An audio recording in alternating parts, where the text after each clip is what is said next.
Okay.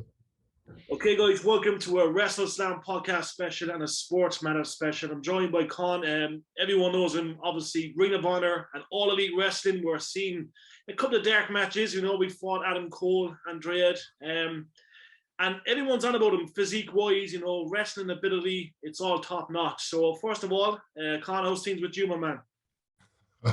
I'm doing pretty well. Just trying to stay busy down here in the States. Good stuff. Now it's been a crazy 2 years, pandemics around the world and stuff, but you've kept busy. You're in the industry about 5 years. You're making headlines every match. It's a 5-star match, but obviously you like to keep busy, don't you? I do. After ROH kind of took their hiatus, I've just been trying to do the independent scene every weekend if I can. I moved to Texas about a year ago, so since I've been down here, I've been just trying to hit all the Texas indies, get my name out there. Definitely, and like the indie scene, it's very important. We look at for example, we've been lucky enough to speak to Adam Cole, all the greats over the years, but like they very much love the indie scene. That's where the fun is. That's where you learn, how to grit the business and stuff. But obviously, you want to keep busy, don't you? It's a grueling business, but you want to keep very busy. I do. It is very grueling. Prior to ROH too, I never really did the independent scene. I maybe worked one promotion when I was out in Maryland, and for about 2.5 years, just never really did the indies.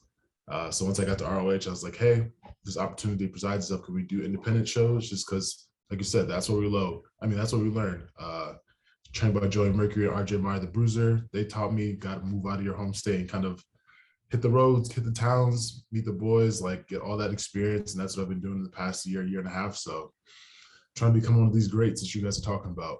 Definitely. And speaking of Ring of Honor, okay, obviously, the sad news came a number of months back that it was shut down. But look, Tony Khan appears and he says he's bought it. So we'll see a little collaboration, All Elite Wrestling and Ring of Honor, maybe, boom back up. But you know all about Ring of Honor. You know all about All Elite Wrestling. Obviously, it's a good thing that Tony Khan has purchased Ring of Honor. Definitely, I think so. I don't know what's going to happen. I know they talked about like the tape library and Tony Khan. I guess I've seen stuff on the internet about like Tony Khan booking ROH. But all of the talent that was there last year got released in December. So who knows what's going to happen? My contract ended in February, I believe. So I'm just trying to keep our options open. Yeah, like it's going to be interesting to see what does happen. Like Tony is a good businessman, but he does love wrestling. He's a massive fan, and you see all these rumors, all this speculation. Sometimes it's hard to believe, but like talks that Cody Rhodes is going to take over Ring of Honor, and that's obviously a good thing because Cody knows the business. He knows how big Ring of Honor is. But what was it like to be part of Ring of Honor in your time? Because look, it's such a great organization. It was a great experience. I've learned a lot. Before I even got to ROH back in 2017, I never really knew of ROH. I think I maybe went to one show. I didn't really know, again, what the independents were. So once I got into wrestling and started training to become a professional wrestler, that's when I learned about what the independents were. And I think like a year and a half, 2 years later, since I was at Maryland Championship Wrestling, ROH was having these tryouts. Did a trial with Moses, with a bunch of other people, got into the system, and then just like immersed myself in this ROH culture. I like bought some of the old school DVDs, like best of CM Punk matches, best of Danielson, McGuinness, and just kind of like learn about the history this company has. And you see now today how many stars this place has created. Like so many people have gone to Ring of Honor who are now going to be Hall of Famers. And like my experience there was amazing. I got to wrestle almost everybody on the roster. Even again with the pandemic, they took care of us, got to do these shows and just like have this family atmosphere with the boys, which I didn't really know was possible in wrestling. So it was definitely a great time. Yeah, hopefully Tony and the crew make good things and good use of Ring of Honor moving forward. Now, we have seen you appear in All Elite Wrestling. You've been in some big matches. The fans got to see it. Adam Cole, Andrade. Obviously, they think highly of you, because you're going to do good matches. And look, that's something you'd like to do, obviously, this year, maybe wrestle more for All Elite Wrestling. It could definitely happen. I know they're going to be down here in Texas in a few weeks. And when the ROH deal thing happened, I was contacted. Well, one of the boys, Iggy, knew that somebody from AEW wanted to talk to me. So I contacted some person, went there a couple of times, had these opportunities to wrestle Andrade and Adam Cole. And I think both those opportunities are kind of like throwing me in the fire. I think they definitely think highly of me because otherwise I would not have been put in those positions. And I think I proved that at least I deserve a spot in the ring with these people. I don't back down from anybody. That's why I slap and kick people in the face and show them that I'm here. So I think I definitely left an impression. I know Mark Henry, Daniels, Kazarian all thought very highly of me. So we'll see what happens in the future. Yeah, and Frankie's a great guy. Like, he's been in the business a long time, obviously an Impact legend, but I think that's definitely the path for you. You know what I mean? I think when you go on Twitter and stuff, we see people mention your name, and you know what I mean? They do say you belong on All Elite Wrestling. So, like, they're on the up. We've seen Jeff Hardy obviously appeared last night. You know what I mean? They're a great organization, and to me, it seems the loyalty is there when it comes to, you know, the real wrestling fans and the wrestlers themselves. They're all happy to work for All Elite Wrestling. So there's no doubt you'd be more than happy to you know, stay there and do your thing. I mean, I hope so. I know they just brought William Regal in too, and I know that with what Regal was saying on this promo the other day, and then Daniel said to Moxley and their vision of what they have for AEW, I would love to jump at that opportunity to learn from the greats and kind of bring back that essence of professional wrestling of what it was to me growing up, this hard-hitting style. Like, I don't care to really jump off the top rope too often, but like really showcase this fighting, ruthless aggressionness. So again, hopefully it can happen. I also wouldn't shy away to go to the other place down in Florida. I mean, whoever wants to hit me up first, I'm down to go anywhere. I was just going to say that. Obviously, look, you're obviously keen. Business is business, but look, NXT obviously appeals to you as well, and obviously, you know, being on Raw, SmackDown.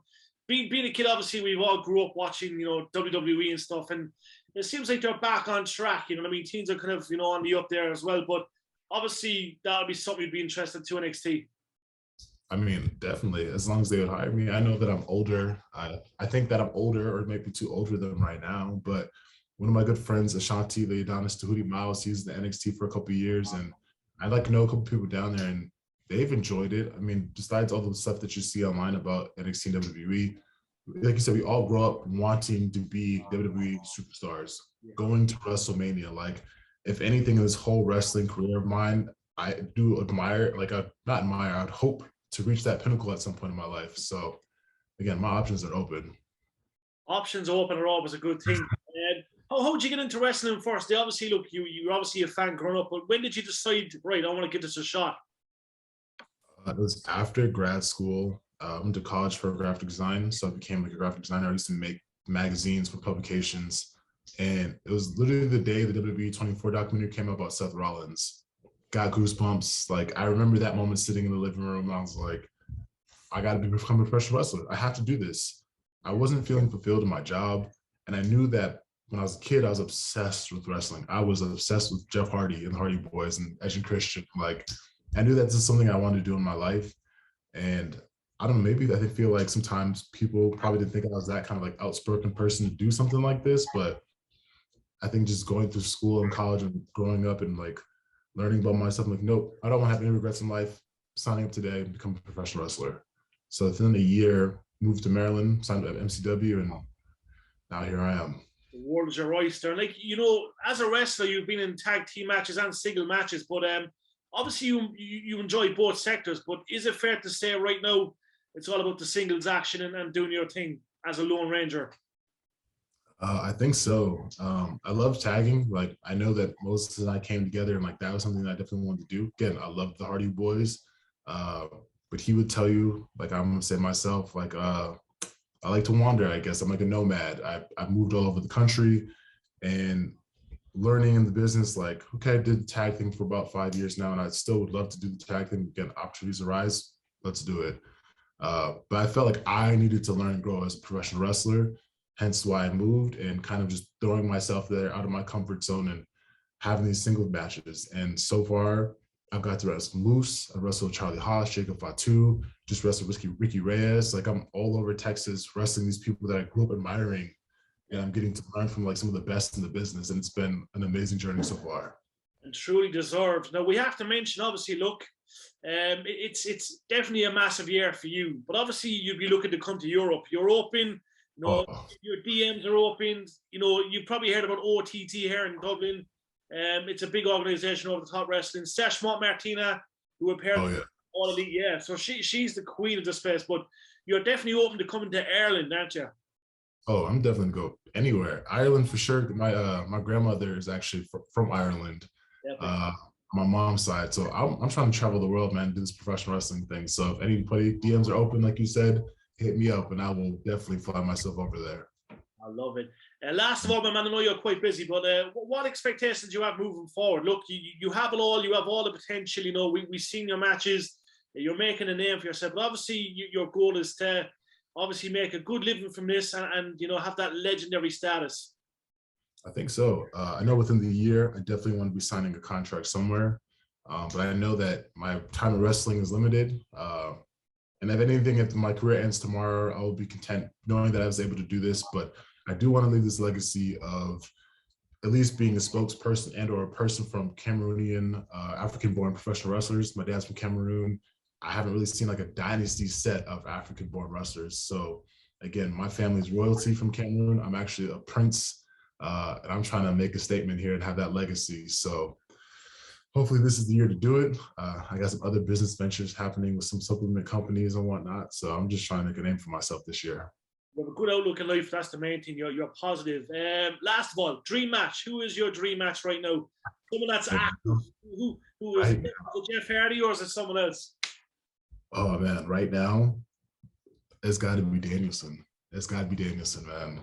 I love what he's doing right now, his hard-hitting style. And again, I'm not down to back down from a fight. I was born into this old school wrestling style back in Bakwari in Cameroon. And I don't think there's no match for that. So I'm down to take him head on, get some headbutts in there, some chops. Let's go. Moxley should stay away for a while. Let Danielson have his action because look, that's probably around the corner if Moxley and Danielson don't team up. Yep, exactly. Around the corner. But listen, my man, it's a true honor and a privilege, right? We'll catch up with you in a couple of months. Hopefully we see you at Over the Top Wrestling in Dublin very soon. We're loving your journey as always. Stay positive as always, and we'll see you on All Elite Wrestling TVs, I'm sure pretty soon. Thank you. I think so. Thank you so much. Have a good one. See you soon, my man. Have a good day, all right?